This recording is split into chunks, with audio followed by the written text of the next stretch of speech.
Welcome to The Fine Print. I'm Jeff Zeleny. Today, a story about your taxpayer money, why the Pentagon and Congress are having so much trouble trying to shrink the size of Army bases across the country. Ms. Hamrick, thank you for joining us. So you're sort of in the Pentagon real estate business. Absolutely. I'm in the Army real estate business. Right. And you have some for sale signs out there at some? We do. Any good deals out there? I don't know. It depends upon what you consider a good deal. A member of Congress or Congress as a whole has to specifically grant the Pentagon authority to close something in their backyard. Yes, they do. How difficult of a task is that to persuade people? It's controversial anytime you close anything anywhere, and nobody likes it because there is always some utility to that function. Your hands are tied on a lot of these excess buildings because Congress has not made the tough decision to close some of them. Absolutely right. That's a waste of taxpayer money. I believe it is. And you've made that argument to them. Absolutely. Are you surprised at how they react? No. No. I think it's going to have to come to a very hard decision. Force structure reduction to 490,000 in the active Army will create excess capacity at several installations. You testified before Congress that there's excess infrastructure. Give me some examples. We have three kinds of excess infrastructure. One kind is excess infrastructure that is in failing condition.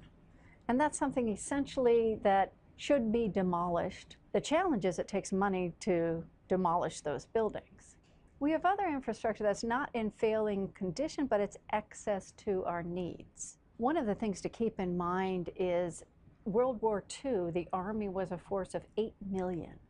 And so we built up infrastructure so we could train those soldiers, we could house them. So we have warehouses and barracks that supported an army of 8 million, when we're now an army of 570 that's reducing down to 490. So we have a choice. The choice is to close that base. Our other choice is the expensive one, and that's to keep those buildings heated and cooled, maintained when no one's inside. And that's the expensive choice that I don't think the taxpayer wants us to make. It costs money here to save money. It does. Some of the buildings, for an instance, in cold weather climates, we have to make sure that the pipes don't burst. So we want to keep them warm in the winter. We want to make sure you don't have mold that grows in hot, humid summers, so we're going to do some tempering in the summer.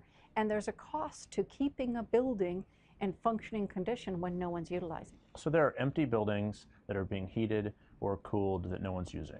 Absolutely. The Army's got about 1 billion square feet of infrastructure, and current estimates that are about 20% of it are excess to need. 20% of the buildings, of the Army's buildings, are excess buildings. Correct. Sounds like a lot. It is a lot. Going from an army of 8 million to an army of what's going to be 490,000 means that there's a lot of space. One of the most interesting ones I found was out at Camp Roberts in California. It supported us in World War II, and it's supported us up until about 1970 when it became a National Guard base. There are about 300 old Army barracks that are excess to need. So there's acres and acres of very similar buildings that were built during World War II, that were needed during World War II, that have been sitting there empty and unoccupied since 1970. The California National Guard says it has a demolition plan underway at Camp Roberts, with some of the unused buildings already coming down.